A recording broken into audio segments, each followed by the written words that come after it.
고린도 교회 성도들 이렇게 사도를 통하여 복음을 듣고 회심한 지 이렇게 몇 년 되지 않은 그들에게는 궁금한 것도 많고 논쟁거리도 많았습니다. 그 중에 하나가 바로 우상에게 바쳐졌던 고기를 먹을 수 있느냐 먹어서는 안 되느냐라는 상반된 두 개의 견해가 있었습니다. 한편에서는 우상에게 바쳐졌던 고기라 할지라도 먹을 수 있고 먹어도 된다 이렇게 주장하는 사람이 있는 반면 다른 쪽에서는 우상에게 바쳐진 고기는 먹을 수 없고 절대로 먹어서는 안 된다 이렇게 주장하는 두 의견이 격렬한 논쟁을 불러일으켰습니다. 그들에게 사도 바울은 이 우상의 제물에 대하여 두 가지로 나누어서 가르쳐주고 있는데요. 첫째는 성도가 우상에게 바쳐졌던 고기를 먹을 수 있는가, 그 다음에 두 번째로는 성도들이 우상에게 제물을 바치는 제사를 겸한 연회에 참석할 수 있는가, 이걸 이제 두 가지로 나누어서 가르치고 있는데요. 자, 첫 번째 질문인 우상에게 드려졌던 고기를 먹을 수 있는가 이 문제에 대해서 사도는 때에 따라서 먹을 수도 있고 또 어떤 때는 먹어서는 안 된다 이렇게 가르치고 있습니다. 언뜻 들으면 먹으면 먹는 거고 못 먹는 거면 못 먹는 거지 어느 때는 먹어도 되고 어느 때는 먹지 말라고 하느냐 그런 생각이 들 수 있죠. 자, 그 기준이 무엇이냐면 우상에게 바쳐진 고기를 만약에 먹는다면 다른 사람에게 전혀 해를 끼치지 않고 또 몸이 연약한 사람이 고기도 먹어야 기력을 회복을 하죠. 그런 경우라면 내가 고기를 먹음으로 어느 누구도 시험에 들거나 저 사람이 왜 고기를 먹어? 이렇게 말하는 사람이 없다면 고기를 먹어도 된다는 것입니다. 그런데 아직 신앙이 연약해서 저 사람이 왜 고기를 먹어? 그리고 고기를 먹는 모습을 보고 우상에게 드려진 것을 먹으면 그리스도인이 어떡하나? 그래서 낙심하게 되는 사람이 있다면 고기를 먹지 말라 이렇게 가르쳐주고 있습니다. 둘 다 옳은 말이죠. 우상은 헛것이요 음식은 하나님이 주신 것이니 감사함으로 먹으면 되는 것입니다. 저 어려서 이렇게 시골에서 살았죠. 시골에 살면 그 시골은 뭐 전날 이렇게 제사를 지내면 이웃지간에 이렇게 제사에 썼던 음식들을 이렇게 싸서 아침에 보내죠. 네. 이제 저는 어려서 이걸 먹어야 되나 말아야 되나 여러분들은 그런 일이 없으셨는가 몰라도 고민을 많이 했습니다. 나이가 어린 철없는 초등학생, 중학생이었지만 그때도 그 중학생들 사이에 누구는 제사 지낸 음식을 너는 먹어 나는 안 먹어 막 이렇게 학생들끼리 설왕설래했던 그런 기억이 지금도 나는데요. 그런 모습이 이제 고린도 교회 안에 있었다는 말입니다. 자, 고기를 먹고자 하는 사람은 자신이 고기를 먹는 모습을 보고 다른 사람이 당황스러워 한다면 그 사람 앞에서 고기 먹는 일을 삼가해야 된다는 것입니다. 바울은 이러한 자세를 고린도전서 8장 13절에 이렇게 말합니다. 그러므로 만일 식물이 내 형제로 실족하게 하면 나는 영원히 고기를 먹지 아니하여 내 형제를 실족지 않게 하리라. 사도 바울은 고기를 먹는데 아무런 신앙상의 꺼리낌이 없어요. 그러나 연약한 사람이 그 모습을 보고 시험에 들고 아직 이해가 온전히 자라지 못해서 나는 저걸 그리스도인이 먹어서는 안 된다고 생각을 하고 우상에게 바쳐졌던 제물인데 먹는다 꺼림칙하게 생각하고 시험에 드는 사람이 있다면 자기는 영원히 고기를 먹지 않겠다 이렇게 말하고 있습니다. 자기 자신이 아니라 연약한 사람을 배려하는 사랑의 모습이죠. 이것이 그리스도인들이 신앙의 삶 가운데서 추구해야 될 원리라고 사도가 가르치고 있습니다. 이 사도는 우상의 제물을 먹는 문제는 지식으로 판단할 문제가 아니라 사랑으로 판단할 문제다. 그래서 이 우상의 제물과 관련해서 8장 1절부터 쭉 설명을 하고 있는데요. 8장 1절을 가르치면서 맨 먼저 뭐라고 시작을 하죠? 앞에 가서 한번 읽어볼까요? 8장 1절 같이 읽습니다. 시작. 우상의 제물에 대하여는 우리가 다 지식이 있는 줄 아나 지식은 교만하게 하며 사랑은 덕을 세우나니. 아멘. 그 다음에 설명을 좀 붙이죠. 만일 누구든지 무엇을 아는 줄로 생각하면, 이것은 우상에 대한 지식이 있는 사람, 우상은 이름뿌리고 아무것도 없으니 거기 받쳐졌다고 음식이 뭐 변질되거나 그런 것이 아니다. 그렇게 생각하고 담대한 마음으로 연약한 성도들 앞에서 나는 지식이 있으니 고기를 먹는다. 이렇게 말하는 사람, 이런 사람이 여기 2절에 말하는 누구든지 무엇을 아는 줄로 생각하는 사람입니다. 아는 줄로 생각하면 아직도 마땅히 알 것을 알지 못하는 것이요. 또 누구든지 하나님을 사랑하면 이 사람은 하나님의 아시는 바 되었느니라. 그러니까 하나님을 사랑함으로, 형제를 사랑함으로, 그래서 형제가 내가 고기를 먹는 것 때문에 마음에 꺼리낌을 느끼고 시험에 든다면 나는 고기를 먹지 않겠다. 이건 지식이 아니라 사랑의 원리로 행하는 행동이죠. 그래서 지식은 교만하게 하고 사랑은 덕을 세운다. 이렇게 가르쳐주고 있는 것입니다. 자, 그래서 모든 성도들은 지식으로 신앙을 점검하지 말고 덕이 되느냐, 나와 다른 사람에게 유익이 되느냐라는 기준에 따라서 사랑의 원리로 공동체의 평화를 위해서 자기 자신을 점검하고 돌아보고 또 어떤 일을 하든지 안 하든지 그것이 우리의 궁극적인 기준이 되어야 한다는 것입니다. 이래도 좋고 저래도 좋은 일에 있어서 그런 사랑을 따라 우리가 판단을 해야 된다는 말이죠. 그러나 오늘 우리가 읽은 10장 14절로 22절에서 이제 사도가 두 가지 문제를 다뤘다고 그랬죠.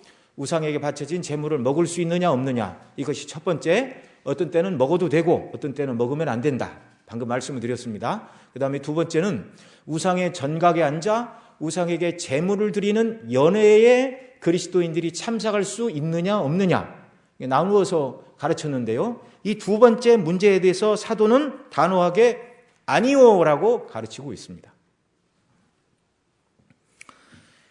우상에게 제사가 드려지는 연회나 의식에 그리스도인이 참석해도 되는가?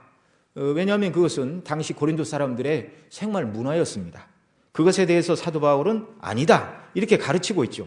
우상에게 바쳐졌다가 식탁에 나오는 고기는 덕이 되느냐 그렇지 않느냐에 따라서 먹을 수도 있고 먹는 것을 삼가하라 이렇게 가르쳤다면, 우상의 전각에 가서 우상에게 제사를 드리고 그 다음에 그 자리에서 식사 자리, 연회 자리에 베풀어지는 음식을 먹는 문제는 다른 부류였습니다. 다른 부류. 이 문제는 논쟁의 여지가 없다고 사도가 가르치고 있습니다. 아니요, 그렇게 해서는 안 된다. 이 사도의 가르침에 어떤 사람들은 좀 당황했을 것입니다. 왜냐하면 당시 모든 사회 문화는 우상의 전각에서 다 돌아갔어요. 그 사회 구조 자체가.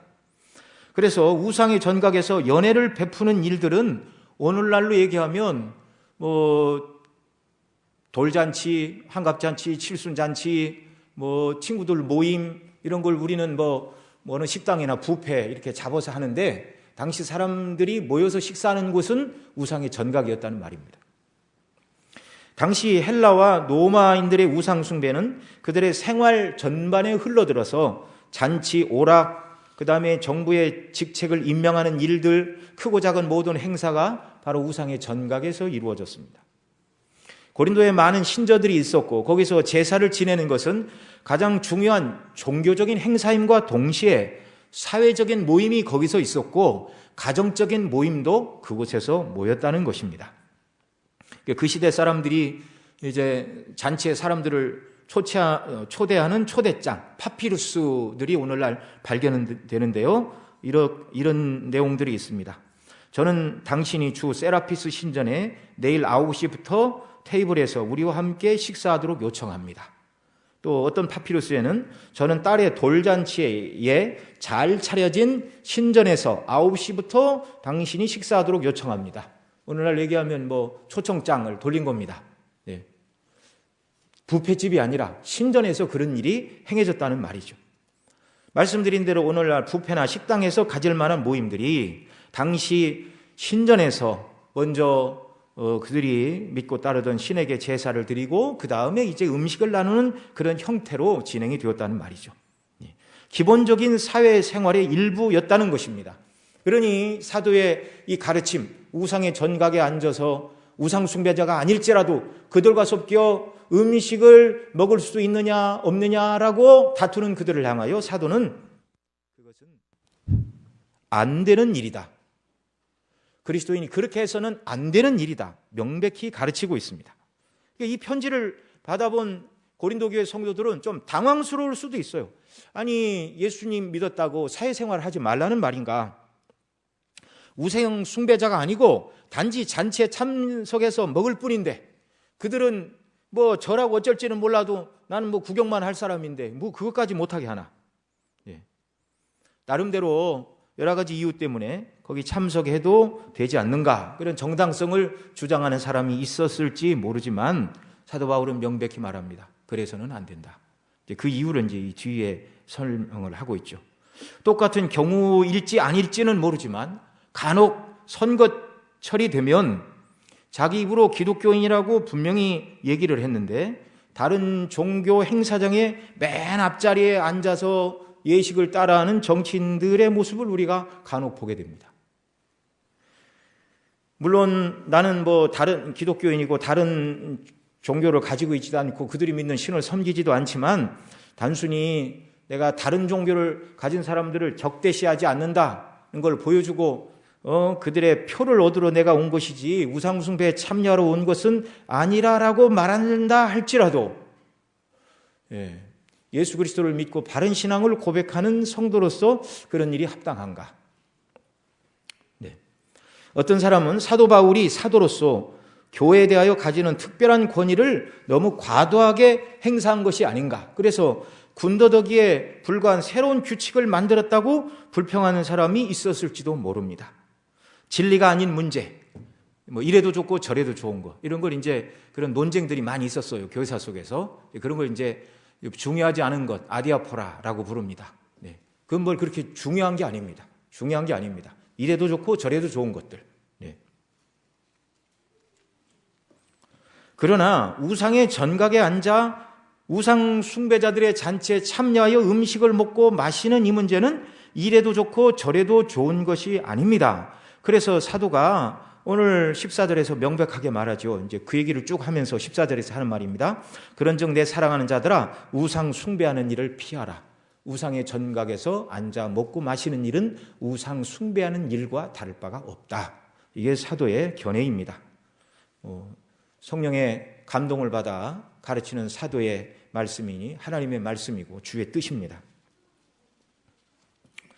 성령의 인도하심을 따라서 생각하면 누구라도 이런 결론에 이르게 된다라는 것을 15절에서 암시하며 이렇게 말합니다. 나는 지혜 있는 자들에게 말함과 같이 하노니 너희는 내 이르는 말을 스스로 판단하라. 스스로 판단해보면, 성령의 인도하심 속에 스스로 판단해보면 내 말이 옳은가 그른가를 알게 될 것이라는 말이죠. 자, 그러면 사도 바울이 고린도 교회 성도들을 향하여 우상의 전각에서 진행되는 잔치 자리에 참여해서는 안 된다고 말하는 이유는 무엇입니까? 첫째로, 그곳에 참여하면 그들과의 친교로 이어진다. 사도는 이렇게 말하고 있습니다. 여기 이 단락에서 코이노니아 다 들어보셨죠? 이게 헬라어로 교제, 친교라는 말인데 이 말이 이제 네 번, 이 언어가 4번 변형이 돼서 16절, 18절, 20절에서 4번 사용되고 있는데 14절, 16절에서는 이 코이노니아라는 말이 참여라는 말로 2번 나옵니다. 16절 같이 읽습니다. 우리가 축복하는 바 축복의 잔은 그리스도의 피에 참여함이 아니며 우리가 떼는 떡은 그리스도의 몸에 참여함이 아니냐. 이 친고 교제, 참례, 그런 말이죠. 이제 18절에서는 18절 또 읽습니다. 육신을 따라 난 이스라엘을 보라. 제물을 먹는 자들이 제단에 참여하는 자들이 아니냐. 여기 참여하는 자로 또 소개를 하고 있고요. 이 단어가 변형되어 20절에서는 이제 번역은 교제라는 말로 되어 있는데요. 함께 또 읽습니다. 대저 이방인의 제사하는 것은 귀신에게 하는 것이요 하나님께 하는 것이 아니니 나는 너희가 귀신과 교제하는 자 되기를 원치 아니하노라. 아멘. 이 코이노니아라는 단어는 공통점을 지닌 사람들의 친교를 가르치죠. 그리스도인들의 친교가 이 그리스도인들에게 있어서 이 코이노니아의 가장 훌륭한 예는 성만찬입니다. 성만찬. 그래서 17절에서 16절 17절에서 우리가 축복하는 바 축복의 잔 그리스도의 피에 참여하는 것이고 우리가 떼는 떡은 그리스도의 몸에 참여하는 것이다. 떡이 하나요 많은 우리가 한 몸이니 우리가 한떡에 참여하고 성찬의 예를 들어서 지금 이 말을 하고 있습니다. 자, 여러분, 그리스도인들이 이 성찬에 참여하는 사람들 공통점을 가지고 있죠. 어떤 공통점입니까? 성찬에 참여하는 모두가 신앙을 고백한 사람들이죠. 예수님이 나를 위해 십자가에 못 박혀 죽으심으로 그 예수님으로 말미암아 내가 죄사함 받고 구원받았다는 것을 고백하는 사람들입니다. 그리고 예수님의 십자가의 죽으심으로 말미암아 하나님의 자녀로 우리가 받아들여졌다라는 것을 고백하는 사람들, 그들이 나누는 것이 성찬이고, 이 땅에서 행하는 성찬은 하나님 나라에서 주님의 식탁에서 함께 먹고 마실 것을 예표하는 사건입니다. 너무나 놀라운 일이죠. 요한복음 6장에 보면 예수님께서 오병이어의 이적을 행하시죠. 사람들을 이렇게 50명씩 100명씩 이렇게 앉게 하시고 떡을 떼어 제자들을 통하여 주십니다. 근데 그건 이제 주님이 주신다 이렇게 말하고 있어요. 주님이 베푸시는 잔치에 당신의 백성들을 참여하여 먹이십니다. 그리고 그 뒷부분에 가면 그 오병이어의 사건을 찾아온 사람들에게 설명해 주시죠. 모세는 하늘에서 만나를 우리에게 주었는데 당신은 무엇을 주시겠습니까? 그러자 하늘에서 내린 만나는 모세가 준 것이 아니라 하나님 아버지께서 주신 것이고, 그들은 모세가 광야에서 만나를 준 것처럼 예수님 당신도 우리에게 그런 능력을 보여주시면 우리가 당신을 임금 삼아 따르겠습니다. 그렇게 얘기를 합니다. 문맥상. 그러자 예수님이 나는 너희에게 영원토록 사는 양식을 주러 왔다. 그러면서 그들이 예수님을 임금 삼으려 한 이유가 뭐죠?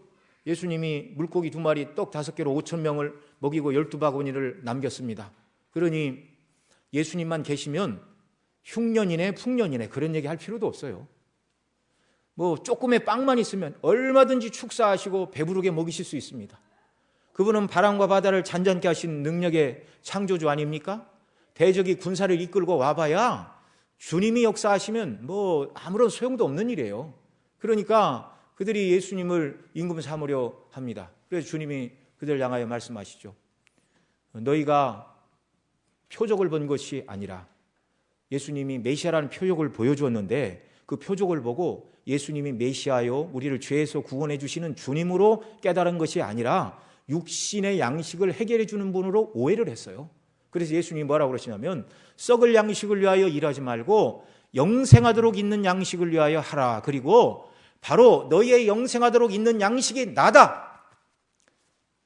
내 살을 먹고 내 피를 마시지 않는 자는 영원히 살지 못하고 내 피를 마시고 내 살을 먹는 자는 영생을 누리게 된다. 그러면서 다른 복음서의 성만찬에서 하신 말씀을 그때 이렇게 가르쳐 주십니다. 참 이 성찬의 놀라운 은혜이죠. 주님 앞에서 먹고 마시는 그 일, 교회에서 우리가 1년에 몇 차례 행하는 이 성찬 예식은 나중에 천국에 올라가서 주님이 베푸시는 천국 잔치에 함께 앉아 먹고 마실 것을 나타내는 상징적인 의미가 있습니다. 너무나 큰 은혜를 우리가 받은 것이죠. 그러니 교회에서 이렇게 뭐 예배 시간에 예식을 행하니라고 떡도 조그맣고 잔도 이렇게 조그마한 것을 이렇게 주어서 우리가 기념을 하지만 하나님 나라에 가서 주님과 더불어 먹고 마시는 영원한 잔치, 이것이 성만찬의 예표라는 것을 생각할 때 참 이런 영광의 자리로 우리가 부름받은 것이 너무나 감사하고요. 구원받은 주님에 대한 신앙을 고백하는 사람들이 함께 모여 떡을 나누며 예수님이 나를 위해 찢기신 몸을 예표하고 잔을 받으며 주님이 나의 죄를 위해 흘리신 보혈의 피다. 이 성만찬을 나눌 때 천주교는 실제 신부가 미사를 이렇게 집행하는 일을 통하여 떡과 그 잔이 실제 예수님의 몸으로 바뀐다 그렇게 가르쳐 주죠. 그래서 예수님의 몸으로 바뀐다 해서 화채설 그렇게 얘기를 하는 것입니다. 예수님의 몸이 된다라는 말이에요. 그런 것들이 잘못되었죠. 그런 것은 아니지만 성만찬을 나눌 때 성령님으로 주님께서 임재하셔 은혜를 베풀어 주시는 자리입니다. 잔을 마시고 떡을 뗄 때 우리는 예수님이 나를 위해서 얼마나 큰 긍휼과 은혜를 베풀어 주셨고 나를 구원하시게 하여 대신 죽으시는 그 은혜가 얼마나 큰가. 그리고 예수님 피로 죄사함 받고 하나님의 자녀가 되어 천국에서 영원토록 주님과 더불어 먹고 마시는 영광의 자리로 내가 부름을 받았다. 이걸 묵상하며 감사하며 참여하는 자리가 성만찬의 자리죠. 이 은혜를 생각할 때 성도들은 성찬에 참여할 때마다 가슴속 깊이 우러나오는 기쁨과 감사가 넘치게 되는 줄로 믿습니다. 그래서 그리스도인들이 주의 만찬에 참여하는 동안 이것이 바로 그리스도와의 영적인 친교요 교제라는 말입니다. 이렇게 주의 만찬에는 영적인 실제가 있습니다. 바로 예수 그리스도와의 친교를 나누는 것. 바울은 이 주의 만찬을 예로 들면서 우상 숭배 자리에서 벌어지는 것은 똑같다 이렇게 말하고 있습니다. 여러분, 우상은 실제입니까? 실제가 아닙니까?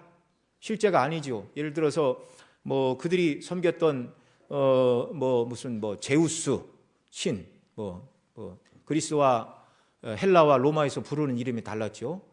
제우스 또는 주피터 이렇게 이름을 바꿔서 불렀는데 그런 신은 없어요. 사람들이 상상해서 만들어냈어요. 그러나 그렇게 없는 신을 가짜로 만들어내서 숭배하게 하는 그 잘못된 생각을 가지게 만든, 우상 숭배를 하게 만든 그 사람들의 마음을 움직이는 마음 속에는 거짓된 악한 영의 실제가 거기 있습니다. 하나님을 거스린 사단과 함께 타락한 귀신들의 역사가 거기 있다는 말이죠. 거기 있습니다. 그래서 19절을 보면 그런즉 내가 무엇을 말하느냐, 우상의 제물은 무엇이며 우상은 무엇이라 하느냐, 그렇게 얘기를 하면서 20절에 가면 대저 이방인의 제사하는 것은 우상은 없지만 그 우상 숭배를 조장하는 영적인 존재가 있는데 그게 누구라고요? 귀신이라고요. 귀신. 대저 이방인에게 제사하는 것은 귀신에게 하는 것이요 하나님께 제사하는 것이 아니니, 사도는 아주 딱 부러지게 얘기합니다. 나는 너희가 누구와 교제하는 자? 귀신과 교제하는 자 되기를 원치 아니하노라. 성찬에 참여하는 사람이 주님과 영적으로 교제를 나누는 것처럼 우상의 전각에 참여해서 제사를 드리고 그 자리에 참석해서 만찬을 먹고 하는 일들은 귀신과 교제하는 일이라고 무섭게 경고하고 있습니다.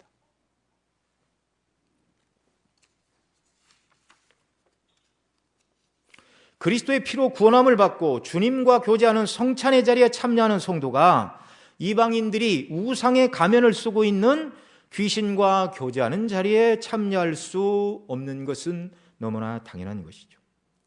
이 시대도 사단은 가면을 쓰고 우리로 하여금 하나님께 집중하지 못하게 하고 또 우리를 미혹하여 죄 가운데 묶어두려 한다는 것을 우리는 알아야 됩니다. 여러분, 만일 사단이 우리 옆에 이렇게 유혹을 하면서 나는 사단 마귀요, 내가 지금 너를 끌고 있다라는 것을 명확하게 보여준다면 그게 사단의 괴계이고 그것이 멸망길인 줄 안다면 그것에 끌려갈 신자가 누가 있겠습니까? 그런데 사단은 광명의 천사로 위장을 해서 별것 아니다, 그렇게 얘기하죠. 여러분, 오늘날 문명화된 시대에 컴퓨터 기술이 발달을 해가지고요, 영화도 환타지 영화 이렇게 많이 나오는데 그런 환타지 영화들, 그리스도인은 가급적이면 안 보는 게 좋습니다. 그거 봐서 유익할 게 뭐가 있나요? 또 오늘날 드라마를 보면 시간을 거슬러 거꾸로 여행하는 그런 드라마 영화들이 많이 나오는데 가능한 일인가요? 불가능한 일인가요? 불가능한 일이죠. 불가능한 일. 그건 있을 수도 없는 일입니다. 그리스도인들이 그런데 마음을 빼앗기면 주님께 쏟아야 될 바른 마음의 자세가 흐트러지는 겁니다. 특별히 청년들은 이 환타지 신화 이런 게임들이 요즘 많이 등장을 하는데 이런 것에 깊이 빠진다면 절대로 영적으로 조금도 유익할 것이 없는 것입니다. 우리가 이걸 잘 분별을 해야 되고요. 그 다음에 또 사도 바울이 우상의 전각에 같이 앉아서 교제하고 음식을 먹으면 안 된다라고 그 다음 또 가르치고 있는 두 번째 이유가 있습니다. 자, 17절에 우리가 읽었는데요. 떡이 하나요 많은 우리가 한 몸이니 이는 우리가 한 떡에 참여함이라 이렇게 말하고 있습니다. 첫 번째로 우상의 전각에 참여하는 것은 귀신과 교제하게 되는 것이다 라고 가르쳤다면, 두 번째, 귀신의 전각에서 앉아 먹고 마시게 되면 그것을 행하는 사람들과 성도들이 동일화가 된다, 그렇게 가르치고 있습니다. 자, 떡이 하나요 많은 우리가 한 몸이니 이는 우리가 다 한 떡에 참여함이라 이렇게 말합니다. 사도는 성찬에 참여하는 사람들 모두가 한 떡에 참여한 한 몸이다 이렇게 말하고 있어요. 저와 여러분이 뭐라고요? 한 몸이래요. 여러 군데서 가르치죠. 우리가 한 몸의 지체이고 이 몸의 머리는 누구십니까? 그리스도이시죠. 그리스도를 머리로 하는 한 떡에 참여하는 한 몸의 지체라고 이렇게 말씀하고 있습니다. 18절에 육신을 따라 난 이스라엘을 보라, 제물을 먹는 자들이 제단에 참여하는 자가 아니냐 이렇게 말하고 있는데요. 구약시대 희생제사를 드린 사람들이 제사를 드리고 먹는 음식이 정해져 있습니다. 구약의 제사법에. 그 다음에 물론 번제와 같은 경우에 하나님 앞에 드리는 이런 번제는 다 태워드리니까 제사장이나 제물을 드린 사람에게 먹을 것이 없지만 화목제물의 경우에는 그 제사를 드린 사람이 가족들과 먹을 수 있는 음식이 정해져 있고 제사를 드린 제사장에게 몫으로 하나님이 주신 게 따로 있어요. 그걸 지금 설명하는 겁니다. 희생제사를 드린 사람들이 고기를 취하여 먹고 그 제사에 참여한 제사장이 제사법에 따라 제사장의 몫의 고기를 취하여 먹습니다. 그래서 그 고기를 먹는 희생제사의 당사자나 그 제사를 함께 드린 제사장들이나 그 제단에 참여한 모두가 하나라는 것을 보여주는 사건이라는 것이죠. 다시 읽습니다. 18절 육신을 따라 난 이스라엘을 보라, 제물을 먹는 자들은 제단에 참여하는 자들이 아니냐. 그래서 제사장과 제물을 드린 모든 사람이 함께 거기에 참여한 자들이다 이렇게 말하고 있죠. 성찬에 참여하는 성도들 모두가 한 몸이지만 그 몸의 머리는 그리스도라고 말씀을 드렸습니다. 성찬에 참여하는 자는 주님과 한 몸이요 주님과 생명의 교제를 누리고 있고 또 하나님 나라에서 영광 가운데 함께 거하게 될 주님의 백성이라는 말이죠. 그런데 이런 성도가 우상 숭배 자리에 참여하는 것은 주님과 교제하는 주님의 몸의 지체를 가지고, 그래서 20절에 나는 너희가 귀신과 교제하는 자 되기를 원치 아니하노라 그렇게 말하고 21절도 같이 읽습니다. 너희가 주의 잔과 귀신의 잔을 겸하여 마시지 못하고 주의 상과 귀신의 상을 겸하여 참여하지 못하리라. 그렇게 할 수 없다는 것입니다. 주님과 한 몸인 사람이 어떻게 우상과 귀신과 하나가 되고자 하느냐? 있을 수 없는 일이라는 말이죠. 이것은 오늘 사는 그리스도인들에게 자신이 누군가를 항상 기억하고 어느 자리에서나 선명하게 자기 자신을 드러내야 한다는 것을 가르쳐주는 말씀입니다. 여러분, 다윗이 사울에게 쫓길 때 사울 왕을 피하여 블레셋 왕 아기스에게 피하여 내려간 일이 있었습니다. 아기스는 받아주려고 했지만 아기스의 신하들이 이렇게 말했어요. 이 히브리 사람이 무엇을 하려느냐? 사울의 죽인 자는 천천히요, 다윗은 만만이라 노래하던 그 사람을 여기 왜 데리고 옵니까? 참 이게 섬뜩한 말이죠. 그러자 다윗이 그 말을 듣고 혹시 죽음을 당할까 하여 미친 체하고 대문에 끄적거리고 수염에 침을 흘리고, 그러자 아기스가 이 나라에 미치광이가 부족해서 이런 자를 끌고 왔느냐, 간신히 목숨을 구했습니다. 자, 여러분, 하나님께서 다윗을 이스라엘의 임금이 될 사람으로 기름을 부으셨어요. 그런데 현재 왕 사울은 다윗을 죽이려고 합니다. 그러면 다윗이 어떻게 처신을 해야 되나요? 이스라엘 땅 안에 거해야 됩니까? 다른 땅으로 가야 됩니까? 그런 사건이 여러 번 계속되죠. 하나님께서는 다윗이 기도하면, 다윗이 한 번은 다른 땅으로 갔어요. 그러자 하나님께서 선지자 갓을 보내서 유다 땅으로 돌아가라 그러셨습니다. 그 말은 무슨 말이죠? 사울이 아무리 너를 죽이려 한다 할지라도 내가 너를 어떻게 하신다는 말입니까? 지키고 보호해 주겠다. 하나님께서 기름을 부으셨으니까 때가 되면 하나님께서 그 일이 이루어지도록 역사를 하신다는 얘기입니까? 안 하신다는 얘기입니까? 하신다는 말이죠. 그런데 다윗이 하도 고난을 많이 당하니까 마음이 연약해졌어요. 그래서 사무엘상 27장에 가면 내가 사울을 피하여 블레셋 땅으로 가리라, 필경 사울이 나를 찾아 죽이려 할 것이다, 그렇게 생각하고 다시금 가드 땅으로 내려가는 그런 일이 있었습니다. 여러분, 다윗이 사울을 생각하고 그 전에 2번이나 살려줬어요.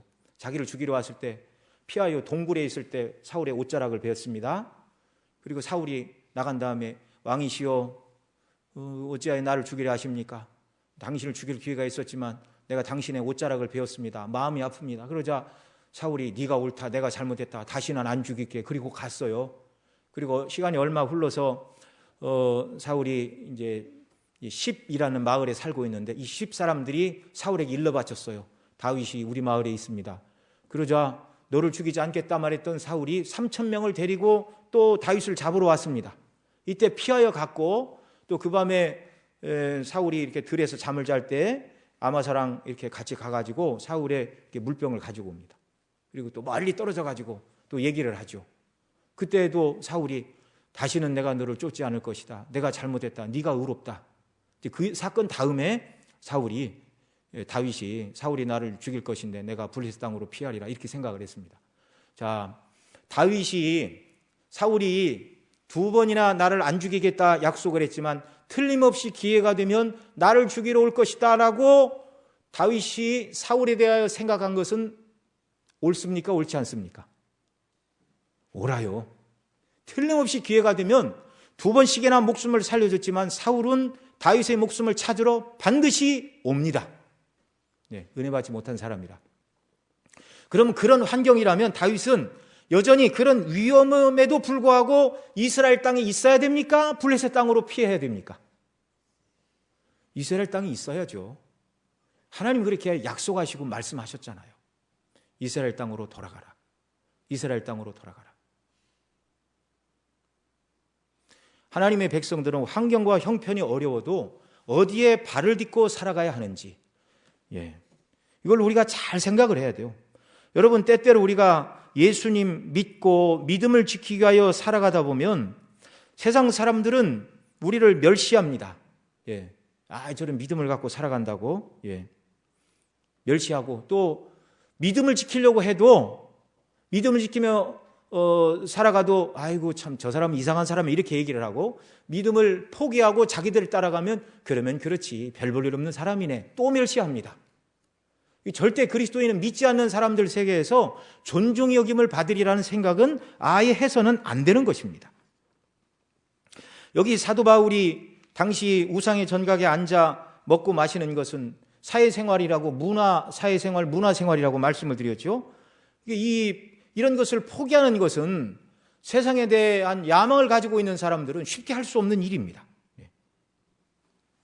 그런데 여러분, 정말 주님이 우리에게 베풀어 주신 은혜를 우리가 생각해야 돼요. 예수님 믿게 되면 영적인 어른이 아니라 영적인 어린아이로 태어납니다. 그러니까 그리스도께서 우리를 위하여 베풀어 주신 은혜가 얼마나 큰가 아직 다 이해하지 못하였기 때문에 예수님 믿을 때 오는 약간의 어려움이 생기면 막 불평불만이 쌓이는 거예요. 하나님이 천지만물의 주인이시고 모든 역사의 주인이시라고 하면서 왜 예수님 믿는 내가 세상에서 이런 어려움을 당합니까? 성숙해 가야죠. 성장해 가야죠. 여러분, 때때로 하나님께서 우리 삶에 어려움을 주시는 것은 사실입니다. 왜냐하면 그런 어려움을 통하여 주님께 더 나아가고, 그런 어려움을 통하여 우리의 소망이 세상이 아니라 하늘의 소망을 두고 살아가라고 주님이 가르쳐 주시려고 어려움을 주시기도 하고, 또 이 세상 자체는 예수님을 십자가에 못 박은 사람들의 정신과 원리가 지배하는 세상입니다. 주님이 뭐라고 그러셨어요? 세상이 너희를 핍박하면 너희보다 나를 먼저 미워하는 줄 알라. 그러니 그리스도인으로 살아가다 보면 아담의 후손들은 원래 하나님과 원수 상태에 태어나서 그리스도인을 핍박하는 것입니다. 이게 성도들이 서 있는 세상의 자리예요. 세상의 자리. 자, 이렇게 이제 얘기를 하면, 그럼 예수님 믿으면 구원받는 건 좋은데 세상에서 대접 못 받고 핍박을 받고 고난을 받고 따돌림을 당하고, 그럼 끝까지 예수님을 믿어야 되는가? 어떻게 생각하십니까? 그래도 예수님은 믿을만 하시겠습니까? 믿어야죠. 믿어야죠. 지옥 갈 죄인을 구원해 주신 그 놀라운 은혜, 세상은 짧고 천국은 영원한 세상입니다. 천국의 실상이 무엇인가 주께서 저와 여러분의 눈을 활짝 열어주시면 이 땅에서 그 어떤 멸시와 고난을 받는다 할지라도 그리스도로 인하여 죄사함 받고 구원받아 예수님의 이름으로 고난받고 주의 뜻을 위하여 일할 수 있는 사람으로 하나님이 나를 부르셨다는 것이 감사 영광인 줄 믿으시기 바랍니다. 그래서 저와 여러분이 자라나야 돼요. 우리 교회에서는 그렇게 설교하거나 가르친 적이 없지만 오늘날 대다수의 교회에서는 예수 믿으면 물질의 복을 받고 질병이 떠나고 형통한 삶을 살게 된다고 말하는 번영주의, 성공주의 신학이 주류를 이루는 그런 시대를 살고 있습니다. 그래서 그렇게 설교를 하면 사람들이 많이 모여요. 그런 소리만 듣고 신앙생활을 한 사람들은요, 내가 열심히 예수님을 믿었는데 이번에 왜 진급 시험에 왜 진급이 안 되지? 왜 어려움을 만나지? 고난을 만나지? 이게 어떻게 된 일인가? 예수님 믿고 하나님 잘 섬기면 복을 받는다고 했는데 이게 무슨 일인가? 그래서 어려운 문제가 나타나면 내 책임이 아니고 하나님 책임을 떠돌리면서, 내가 예수님 잘 믿었는데 하나님 이게 무슨 일입니까? 여러분, 이 모든 정신과 이 태도가 우상숭배의 정신입니다. 하나님의 주권에 모든 것을 맡기지 않고 예수님 믿는 내가 세상에서도 이만큼도 손해볼 수 없다고 말하는 것, 물질이 주인이에요. 출세가 주인이에요. 하나님의 영광과 주권보다 우리를 어려움을 통해서 주를 바라보고 예수님의 인격을 담고 하늘의 소망을 두고 살게 하시려는 하나님의 뜻은 생각하지 않고 예수님 믿었으니 세상에서도 복을 받아야 된다 말하는 것은 물질 우상에 빠져 있는 것입니다. 여러분이 고린도 교회 성도들처럼 오늘날 예수 믿는 우리가 어디 다른 종교 자리 가서 우상에게 이렇게 막 절을 하거나 그러지 않잖아요. 그런 것만 우상숭배라고 생각을 하면 이런 말씀은 여기 써놓을 필요가 없는데 그런 생각이 들 수도 있죠. 그러나 여전히 그리스도인인 저와 여러분의 삶 속에서도 주변의 우상은 가득하다는 걸 알아야 됩니다.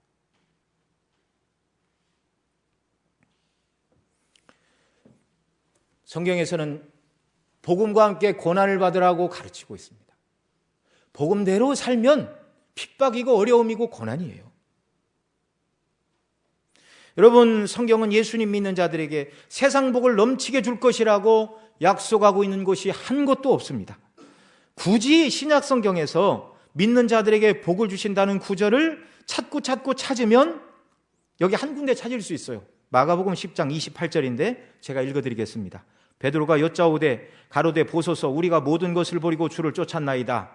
다 버리고 생업도 버리고 배도 버리고 친척도 버리고 직업도 버리고 예수님을 쫓았습니다. 그러자 주님이 대답하십니다. 예수께서 가라사대 내가 진실로 너에게 이르노니 나와 및 복음을 위하여 집이나 형제나 자매나 어미나 아비나 자식이나 전토를 벌인 자는 금세 있어 집과 형제와 자매와 모친과 자식과 전토를 100배나 받되 핍박을 겸하여 받고 내세에 영생을 받지 못할 자가 없느니라. 주님을 따르기 위하여 모든 것을 버린 자에게 무엇을 주시겠습니까? 베드로가 이렇게 물을 때 주님이 말씀하셨습니다. 집이나 형제나 자매나 어미나 아비나 자식이나 전토를 벌인 자는 금세 있어 집과 형제와 자매와 모친과 자식과 전토를 100배나 받게 된다. 그러나 금세의 100배라는 말은 주님 때문에 잃어버린 물질의 100배를 말하는 것은 아니라는 것을 우리가 알아야 됩니다. 존 나일이라는 위대한 성경학자는 이 부분을 이렇게 설명을 했는데요. 들어보시기 바랍니다. 성경 중에 현재 삶에 이와 같이 용기를 주는 구절은 거의 없다. 그리스도를 섬기기를 두려워하는 무기력한 자들로 하여금 이 약속을 숙고해보면 그리스도를 위하여 공경과 시련을 견뎌내는 자는 누구든지 이 약속을 잘 고려해보고 위로를 받도록 하자. 예수님께서 복음으로 인해 희생된 사람에게 금세에 있어 100배로 주신다고 약속하셨다. 그러면 그 100배, 그리고 이제 100배를 이렇게 설명합니다. 자, 그 100배의 내용이 무엇인가? 그들은 그리스도 안에서 죄 용서를 받았고 내세의 영광을 얻을 것이다. 그들이 이 땅에서 살아가는 동안 하늘에 대한 소망과 기쁨과 이것들이 잃어버린 것을 보상하기에 충분할 정도로 위로를 받게 된다. 그들은 성도와 영적인 교제를 하면서 그래서 그걸 잃어버리면 형제나 부모나 자식이나 잃어버리면 100배를 받게 된다는데요. 믿음 안에 있는 형제를 100배나 얻게 된다는 것입니다.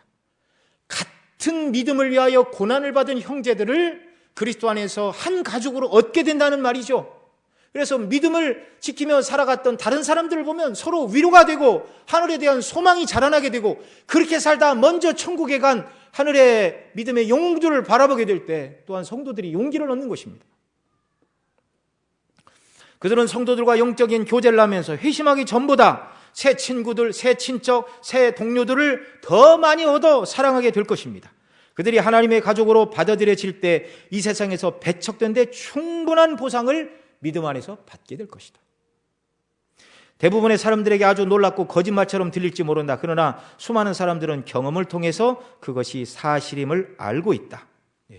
정말 예수님을 위해서 모든 것을 잃어버리고 주님 안에서 주님이 그들을 위로해 주시는 위로를 경험한 사람들은 정말 주님을 위하여 살아갈 때 고난도 받았지만 고난보다 더 큰 위로를 주님이 주셨습니다. 체험적으로 고백하게 된다는 말씀입니다.